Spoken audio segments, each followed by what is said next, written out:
London's Heathrow Airport is back in business after yesterday's shutdown. A crane truck crashed into a light rail cable in Tinshui. The foreign ministers of China, Japan, and South Korea meet in Tokyo.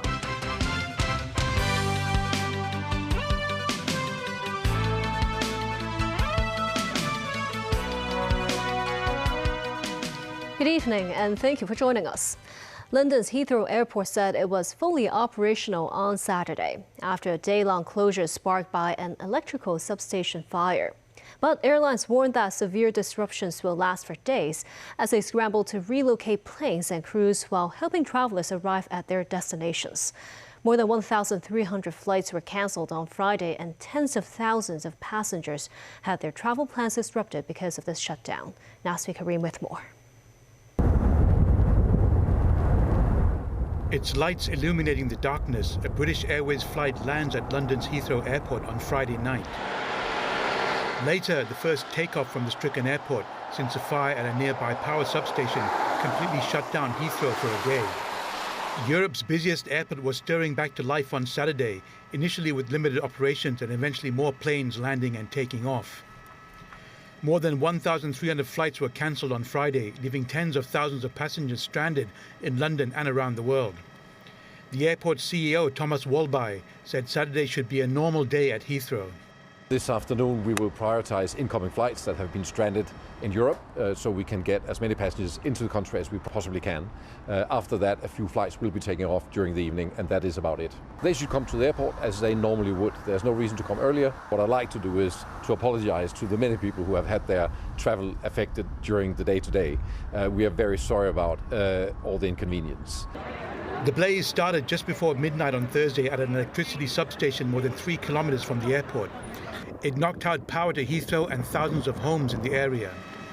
It took firefighters around 7 hours to bring the fire under control and help restore power. Meanwhile, chaos around the world for passengers heading to London. In Atlanta, Georgia, in the US, this passenger was looking on the bright side.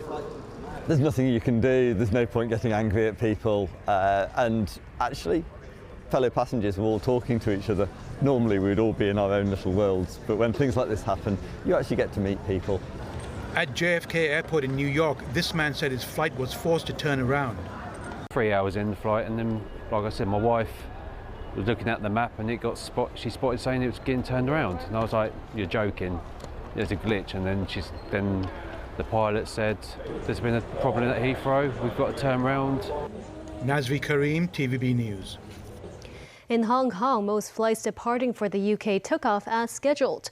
Despite the resumption of services, some passengers expressed concern there will still be disruptions at Heathrow Airport. Samantha Lee reports. There were 6 scheduled flights from Hong Kong to Heathrow Airport on Saturday. 5 were Cathay Pacific flights, 3 of which took off as planned.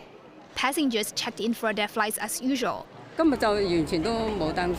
This woman said she was not worried as everything went smoothly. However, some passengers were unsure if Heathrow Airport was ready to handle large numbers of passengers during the initial resumption of services. This man said he was a bit concerned about the situation at Heathrow Airport. While this man said he was feeling a bit unsure about the situation, but would just go ahead with his travel plans. Meanwhile, a British Airways flight BA032 from Hong Kong to London, scheduled to take off tonight, was cancelled. As a result of the sudden shutdown of Heathrow Airport, many passengers were forced to divert to other locations, with some needing to return to the airports they took off from. A representative from the insurance industry said passengers who bought insurance before departure would be able to receive compensation if their flight was delayed by 5 hours or more. Passengers should first obtain relevant documents as proof from the airlines or travel agencies before making a claim. Selina Lau, chief executive of the Hong Kong Federation of Insurers, said travelers should get refunds from the organizers before applying for compensation from the insurance companies, as stated in the insurance plans. She added the amount of compensation depends on the type of insurance plans, but usually consumers would be able to receive at least a few thousand Hong Kong dollars. Samantha Lee, TVB News. The MTR's light rail services were disrupted for more than 4 hours this morning. That's after a crane truck crashed into a light rail cable in Tinshui. The driver of the vehicle has been arrested. The crane truck that struck the light rail overhead cable was parked near Tinya Station. The crane tilting precariously at an angle of 45 degrees. Opposite Tinya Station, a section of overhead cable broken. At around 7 a.m., the MTR announced a crane truck hit an overhead cable while passing through Tinya Station. The crash disrupted the station's power supply. Light rail services were suspended at Tinya Station, Tinhang Station, and stations between Cheswood and Tinyat. MTR engineering vehicles reached the scene to undertake emergency repairs. Traffic lanes temporarily closed with officers dispatched for coordination efforts. MTRC arranged free shuttle bus to pick up affected passengers. However, some passengers could not locate the pickup point. This man said instructions from staff or signs showing where to find the pickup point would have been helpful. A 41-year-old crane lorry driver has been arrested on suspicion of dangerous driving in relation to the case. In July last year, a crane lorry also crashed into the light rail overhead cable between Pingshan and Shuipinwai stations, disrupting service for about 3 hours. In January last year, another similar incident at Ongting Station in Tumun was service affected for about 5 hours. The Transport Department said it received some 36,800 online applications for vehicle license renewals in the first 2 months of this year. That's more than 80% year-on-year increase. Since December last year, the Transport Department has issued more than 190,000 new vehicle licenses that are no longer printed with an expiry date. Vehicle owners who do not have to replace their licenses every time they renew them if their vehicle's plate numbers and colors remain unchanged. Fees at public hospitals will soon be adjusted, and sources suggest less urgent accident and emergency patients will be charged more. The hospital authority hopes such an adjustment can persuade people to use public medical services more appropriately, allowing them to focus on patients who need critical care. Celine Chen tells us more. Patients attending the accident and emergency departments will be triaged according to their clinical conditions. In 2024, the hospital authority was able to meet its performance pledges on the waiting time for the most prioritized critical and emergency cases. The two groups were treated immediately or within 15 minutes respectively, but only around 3/4 of the third most critical group of urgent cases were treated within 30 minutes. The two categories with the lowest priority accounted for more than 55% of the total number of A&E attendances, and the HA says these cases delayed the treatment of the more urgent Category 3 patients. The government is set to adjust public medical services charges, and sources suggest a 2-tier charge would be implemented. Under the new plan, patients falling under the critical and emergency categories would receive treatment for free, waiving them from the current $180 fee. The charges for urgent, semi-urgent and non-urgent patients would be increased to around $300 to $400, a level comparable to that of private clinics.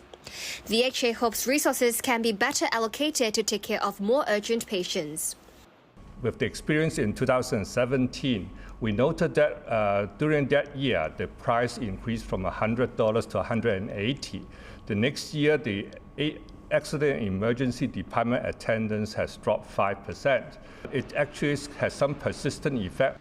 Some worried about an increase in clashes involving frontline triage nurses after the new practice came into effect, as the decisions would directly determine the medical fees charged. The chairman of the HA's coordinating committee in A&E, Alex Yu, said the triage nurses would use systematic and scientific methods to assess patients' condition, adding that frontline medical staff are well trained and the current triage guideline is ideal. The HA emphasized that different mechanisms for waiving medical charges would also be in place to support less advantaged groups in need of medical treatment. In addition to reviewing the current A&E charges, the HA said it would also strengthen public education to encourage patients to use the A&E services more properly. Celine Chan, TVB News. In Tokyo, Foreign Minister Wang Yi attended the 11th Trilateral Foreign Ministers meeting involving China, Japan, and South Korea. Wang said 3 countries should deepen communication and called for the restart of negotiations on the Trilateral Free Trade Agreement. Japan's Foreign Minister Iwaya Takeshi said 3 countries should step up preparations for the meeting between the 3 state leaders. Samantha Lee reports. Foreign Ministers Wang Yi of China, Takeshi Iwaya of Japan, and Cho Tae-yi of South Korea held the 11th Trilateral Foreign Ministers meeting this morning in Tokyo. Wang noted this year marks the 80th anniversary of the victory of the Chinese People's War of Resistance against Japanese aggression. He stressed only by holding correct perceptions of history can the countries build a future together. He said the 3 countries should create synergy and that 1 + 1 + 1 is greater than 3 and can produce benefits for all. The 3 senior diplomats spoke to press after the meeting. Wang said the 3 countries should further strengthen communication, deepen trust and collaboration, as well as provide more stabilizing factors for regional peace and development. Wang also pinned hopes on continuing negotiations on the free trade agreement. He also said the 3 countries will co-organize the Year of Cultural Exchange and attain the goal of 40 million people trips between the 3 countries by 2030. Japanese Foreign Minister Iwaya said the road was at a turning point, and it was more important than ever that we should make efforts to overcome division and conflict through cooperation. He also voiced Japan's concerns over North Korea's nuclear and missile development. Korean Foreign Minister Cho said peace on the Korean Peninsula is a crucial factor for road prosperity. Samantha Lee, TVB News. North Korean leader Kim Jong-un expressed his unwavering support for Russia's war in Ukraine during a meeting with a top Russian security official in Pyongyang. The meeting between Kim and Sergei Shoigu, Russia's Security Council secretary, followed a South Korean intelligence assessment in late February that North Korea had likely sent additional troops to Russia. North Korean and Russian state media said Kim and Shoigu discussed various issues. These included Russia's war in Ukraine, Moscow's dialogue with U.S. President Donald Trump's administration, and the security situation on the Korean Peninsula. They reaffirmed the willingness of the 2 countries' leaders to unconditionally uphold a major mutual defense treaty reached at a summit last year in Pyongyang. And still ahead, the baby panda twins and their mom meet the public for the first time at Ocean Park. Massive protests in Seoul by supporters and opponents of South Korean President Yoon Suk-yeol. The 47th U.S. President Donald Trump says the next generation top fighter jet is named F-47.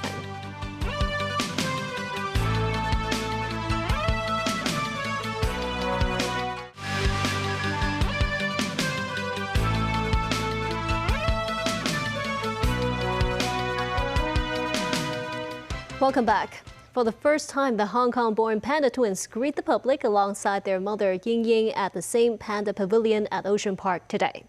All 3,000 tickets for today's viewing sessions were snapped up before noon. Each viewing session is 3 minutes long. For the first time, the public can see the Panda mom, son and daughter all in one frame. Ying Ying, the mother, could not hold back her affection for her twins. Locals and tourists flocked to Ocean Park on Saturday, eager to be among the first to see the Hong Kong-born Panda cubs interact with their mother Ying Ying at the pavilion. We planned for a month ago because we look for the news and the panda, they are very cool, so we plan to come to look for them. The staff instruction is very clear, so we can come here to get the tickets so quickly. Ticket holders can view the panda family for 3 minutes instead of 5 minutes. We have so much space for us to take photos, and we can even selfie. But some said that while the queuing was not too long, they were a bit confused about the arrangements. All 3,000 entry tickets today were snapped up before noon. Each ticket admits one person only, regardless of age. That means babies also have to hold a ticket in order to be admitted. And each ticket has the entry time stated clearly. Ocean Park also set up a standby zone for non-ticket holders. Starting Saturday, the giant Panda Adventure facility closes at 4:30 p.m., half an hour later than usual. Supporters and opponents of embattled South Korea's President Yoon Suk-yeol held rallies in Seoul today. Yoon declared martial law in early December, sparking political chaos in the country and a series of events resulting in his impeachment. His fate is now at the hands of the Constitutional Court. Nasri Karim has more. Thousands of supporters of President Yoon Suk-yeol rally in Seoul demanding authorities allow him to resume his duties as the country's leader. They maintain that his martial law decree last year was an appeal to the public to warn South Korean people of the opposition party's legislative tyranny. This Yoon supporter said South Koreans should realize that the president tried to protect the constitutional order and used his power to warn them about the severity of the problem they are facing. In another part of Seoul, anti-Yoon protesters watch artistic performances as they demand action from the Constitutional Court that is deciding his future. This anti-Yoon protester said normality is collapsing in the country and people's lives are being destroyed. I am here today to urge the Constitutional Court to swiftly make a decision to terminate Yoon, he said. If the Constitutional Court dismisses Yoon, that will trigger a presidential by-election within 2 months. To formally remove Yoon from office, at least 6 of the Constitutional Court's 8 incumbent justices must approve the impeachment motion passed by lawmakers. If they do not, Yoon's presidential powers will be immediately restored. It is still unclear when the court will announce the verdict, with South Korean media outlets expecting the rulings to be delivered as soon as next week. His lawyers and ruling party have openly questioned the credibility of courts and law enforcement institutions, and Yoon has continued to express contempt for his liberal rivals. Nasri Karim, TVB News. U.S. President Donald Trump has announced Boeing will build the U.S. Air Force's future fighter jet, the F-47. Trump is the 47th American president. The Pentagon says the F-47 will have stealth and penetration capabilities that far exceed those of its current fleet. I'm thrilled to announce that at my direction, the United States Air Force is moving forward with the world's first 6th-generation fighter jet. Number 6, 6th generation. Nothing in the world comes even close to it. And it'll be known as the F-47. The generals picked a title. And it's a beautiful number, F-47. It's something the likes of which nobody has seen before in terms of all of the attributes of a fighter jet. There's never been anything even close to it. Known as Next Generation Air Dominance, the manned jet will serve as part of a fleet of future drone aircraft designed to be able to penetrate the air defenses of potential foes. The initial contract to proceed with production on a version for the Air Force version is worth an estimated $20 billion. The selection of Boeing, which has faced intense pressure from Trump over program delays on Air Force One, reportedly came after an independent analysis by the U.S. Air Force. Critics have questioned the cost and the necessity of the program. This as the Pentagon is still struggling to fully produce its current most advanced jet, the F-35, which is expected to cost taxpayers more than $1.7 trillion. Protests have erupted across multiple cities in Turkey as people rallied against the arrest of Istanbul's mayor and top rival to President Recep Tayyip Erdogan. Daniel Rao tells us more. In Istanbul, police used pepper spray, tear gas and rubber bullets to push back hundreds of protesters who tried to break through a barricade in front of the city's historic aqueduct and threw flares, stones and other objects at them. Police also broke up demonstrations in Ankara, Turkey's capital, as well as in the Aegean coastal city of Izmir, resorting to forceful measures at times. Thousands marched in other cities, calling on Turkish President Recep Tayyip Erdogan's government to resign. Turkey's Interior Minister Ali Yerlikaya said at least 97 people have been detained. The demonstrations come after Istanbul Mayor Ekrem İmamoğlu was arrested in a dawn raid on his residence on Wednesday over alleged corruption and terror links. This escalated a crackdown on opposition figures and dissenting voices. Many view the arrest as a politically driven attempt to remove a popular opposition figure and key challenger to Erdogan in Turkey's next presidential race, currently scheduled for 2028. Imamoglu was expected to be nominated as the opposition Republican People's Party's presidential candidate in a primary on Sunday. Government officials reject accusations that legal actions against opposition figures are politically motivated. They insist Turkey's courts operate independently. Turkish President Erdogan said his government would not tolerate street protests. He accused the opposition party of links to corruption and terror organizations. Analysts say Imamoglu could be removed from office and replaced by a trustee mayor if he is formally charged with links to the outlawed Kurdistan Workers' Party, or PKK. The PKK is listed as a terrorist organization by Turkey and its Western allies. Danaral TV News.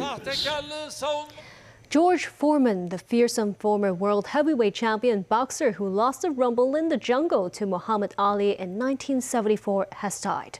He was 76. No cause of death has been given. A former Olympic champion, Texan native Foreman was one of the most fearsome fighters in boxing history and even reclaimed the world title as a 45-year-old in one of sport's greatest comebacks. Nasby Karim has more. He was the Mike Tyson of his era, considered unbeatable with the battering ram of a punch. But despite his daunting reputation, it was defeat that turned Foreman into a legend. The famous rumble in the jungle in 1974 in Kinshasa, in what is now the Democratic Republic of Congo, was where Foreman met his match in Muhammad Ali, who tired out the then champion using rope-a-dope tactics, finally knocking out Foreman in the 8th round. I think Muhammad Ali and I did something for the world because people in Saudi Arabia, China, Japan, all over Africa, Europe, they all stood up at weird hours of the morning and night to see that fight. And they looked at it from Africa and they saw two men contending. One was supposed to win and the other had no chance. And they were shocked to see the Muhammad Ali win that fight. He later retired but made a famous comeback, pulling off a spectacular knockout in 1994 against Michael Moorer to claim 2 heavyweight belts. He was also a devout preacher, a devoted husband, a loving father, and a proud grand and great-grandfather. He lived a life marked by unwavering faith, humility and purpose, his family wrote. The former Olympic gold medalist was also a successful businessman later in life with his George Foreman grill, used mainly to cook steaks and which sold more than 100 million units. But his legacy will always be his reputation in the ring and awesome punching power. Whether it's pummeling Joe Frazier in 1973 or hitting the deck against Muhammad Ali, Foreman will always be remembered as a champion. Nazri Karim, TVB News. And that's the news. Thank you for watching.